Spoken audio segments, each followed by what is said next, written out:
बच्चों, अब हम देखेंगे मराठों की पराजय के कारण। प्रथम, द्वितीय, तृतीय आंग्ल मराठा युद्ध के पश्चात मराठे क्यों हारे, उसके कारण हम विस्तार से देखेंगे। तो सबसे पहला जो कारण माना जाता है वो माना जाता है दोषपूर्ण सामाजिक संरचना। दूसरा माना जाता है जातीय संकीर्णता की भावना।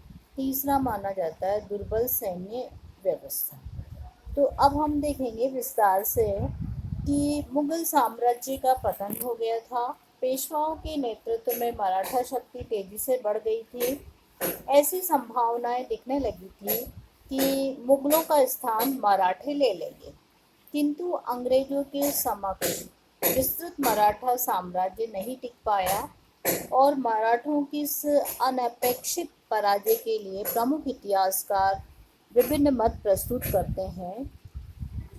इनमें प्रमुख है नादकर्णी ने मराठों के पतन का मूल कारण उनकी दोषपूर्ण सामाजिक रचना माना है। केलकर ने माना है मराठों के पास प्रशिक्षित सेना और नवीन शस्त्रों के अभाव में उनकी हार हुई। सुरेंद्र नाथ सेन जो इतिहासकार हुए हैं उन्होंने लिखा है मराठों द्वारा तोपखाने और घुड़सवार सेना की अपेक्षा को उपेक्षित किया गया और अन्य कारणों को महत्व दिया गया। और इसके अलावा डॉक्टर खरे के मत में मराठों में पारस्परिक द्वेष और व्यक्तिगत स्वार्थों के कारण एकता का अभाव था जो उनकी हार का कारण बना। यदुनाथ सरकार लिखते हैं कि मराठों में जातीय संकीर्णता की भावना को भी पतन के लिए उत्तरदायी माना जाता है। राजवाड़े ने मराठों में वैज्ञानिक प्रवृत्ति के अभाव को उनके पतन का कारण माना। एल्फिस्टन ने 19वीं सदी के आरंभ में मराठों के योग्य नेतृत्व के अभाव को पतन का कारण माना। अब हम देखते हैं कि पहला, दोषपूर्ण सामाजिक संरचना।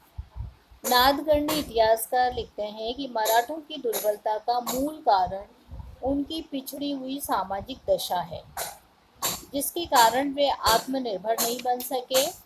उनके मत में मराठों ने अपने यहाँ यूरोपीय सैनिक अधिकारियों को सैनिकों को प्रशिक्षण देने के लिए और उनका प्रबंध करने के लिए और तोपखाने को आधुनिक बनाने के लिए जो है यूरोपीय सैनिक अधिकारियों को रखा।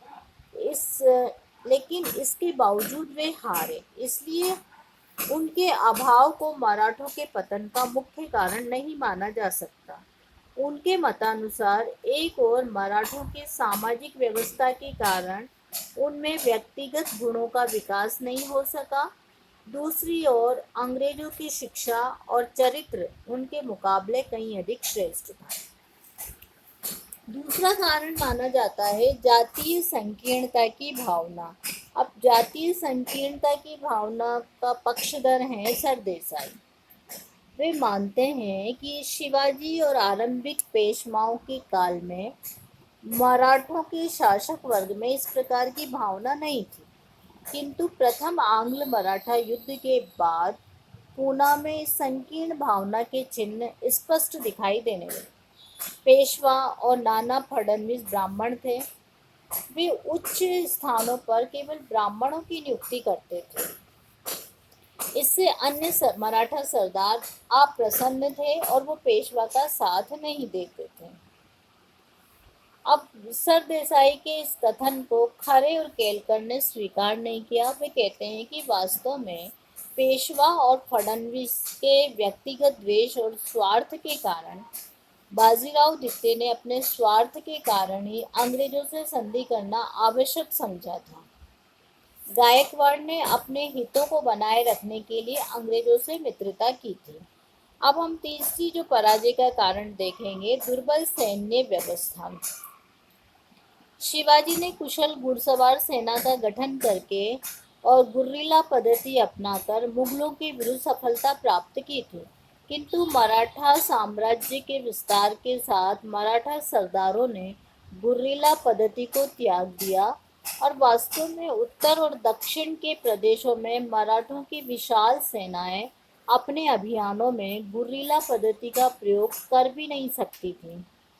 इसके अतिरिक्त मराठा प्रभाव के विस्तार के साथ साथ मराठा सेनाओं में सैनिकों की संख्या बढ़नी प्रारंभ हो गई थी। अब मराठा सरदारों की सेना में सिख भी थे, राजपूत भी थे, सिंधी भी थे, रोहिले भी थे। इसलिए जो सेना का एक स्वरूप था, वो राष्ट्रीय स्वरूप, वो समाप्त हो गया था। सेना की शक्ति वो शक्ति नहीं रही थी जो एक राष्ट्रीय सेना में होनी चाहिए। शिवाजी के समय ये स्वरूप राष्ट्रीय था, लेकिन कालांतर में अन्य जातियों के व्यक्तियों को सेना में भर्ती करने के कारण ये स्वरूप अराष्ट्रीय हो गया। सेना दुर्बल सैन्य व्यवस्था में एक कारण ये भी माना जाता है कि जो है मराठा सैनिकों में मनोबल की कमी हो गई थी, क्योंकि मराठों ने लूटमार को अपनी आय का साधन बना लिया था। इसलिए उसकी सेना में ऐसे सैनिक भी भर्ती होने लगे थे जिनका उद्देश्य केवल लूटमार कर धन प्राप्त करना था। फिर हम देखते हैं कि इस दुर्बल सेना का एक कारण ये भी माना जाता है कि पेशवा काल में पिंडारियों की शक्ति बढ़ गई थी और पिंडारियों का मुख्य उद्देश्य लूटमार करना था, और इस लूटमार ने मराठों को अलोकप्रिय बना दिया था। फिर हम आगे देखते हैं दुर्बल सैन्य व्यवस्था में कि जो है शिवाजी के समय स्त्रियों को साथ में नहीं लिया जाता था, लेकिन कालांतर में हम देखते हैं कि पेशवाओं के समय अभियानों में सेनाओं के साथ स्त्रियां और असैनिकों का एक बड़ा दल होता था। इससे सेना को तीव्र गति के साथ आगे बढ़ने में अनेक कठिनाइयां होती थी। और भी दुर्बल सैन्य व्यवस्था में हम देखते हैं कि यूरोपियों के पास अच्छी बंदूकें थी, मराठों के पास तोपखाना भी अच्छा नहीं था और उन्होंने इस ओर ध्यान भी नहीं दिया था। हमने जो पानीपत का युद्ध पढ़ा उसमें भी आपने देखा बच्चों, इब्राहिम गारदी का जो तोपखाना था भारी होने के कारण इधर से उधर जो है वो सरलता से मूव नहीं किया जा सकता था, जबकि अंग्रेज़ों के या जो दूसरी आमेर शाह अब्दाली का जो तोपखाना था वो मूवेबल था, उनकी बंदूकें भी अच्छी किस्म की होती थी। तो इन सब कारणों के को ध्यान में रखते हुए दुर्बल सैन्य व्यवस्था मराठों की पराजय का कारण सिद्ध हुई। मराठों की हार का अगला कारण हम देखते हैं बच्चों, मैसूर और हैदराबाद का पतन।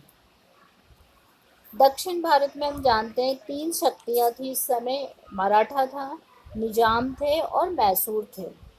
अगर ये तीनों शक्तियां संयुक्त होकर अंग्रेजों के विरुद्ध संघर्ष करती तो अंग्रेजों का अस्तित्व खतरे में पड़ सकता था, किंतु दुर्भाग्य से अंग्रेजों ने फूट डालो राज्य करो की नीति अपनाते हुए और अपने कूटनीतिज्ञ प्रयासों से इन तीनों शक्तियों को अलग अलग कर दिया। निजाम और मराठों की शत्रुता हमने देख ही ली। निजाम ने मराठों के विरुद्ध सुरक्षा प्राप्त करने के लिए कंपनी से सहायक संधि कर ली। उधर हमने देखा कि टीपू की शक्ति को कुचलने के लिए जो है मराठों द्वारा अंग्रेजों को सैनिक सहायता दी गई। इस तरह अंग्रेजों ने मराठों की सहायता से पहले अपने प्रबल शत्रु टीपू की शक्ति को कुचल दिया। इसके बाद अंग्रेजों ने अपनी पूरी शक्ति मराठों को कुचलने में लगा दी। अब अगला कारण हम देखते हैं वैज्ञानिक प्रवृत्ति का अभाव। अब वैज्ञानिक प्रवृत्ति के अभाव में हम देखते हैं कि 1818 ईस्वी के आरंभ में बाजीराव द्वितीय अंग्रेजों से हार कर भाग रहा था, तो उस समय उसका साथ देने वाले किसी मराठा सरदार से यदि ये पूछा जाता कि वो इतना भयभीत क्यों है, तो वो निश्चय ही यह उत्तर देता कि उसे एक अंग्रेज से उतना भय नहीं जितना उसके हाथ में लगी लंबी मार करने वाली बंदूक से है।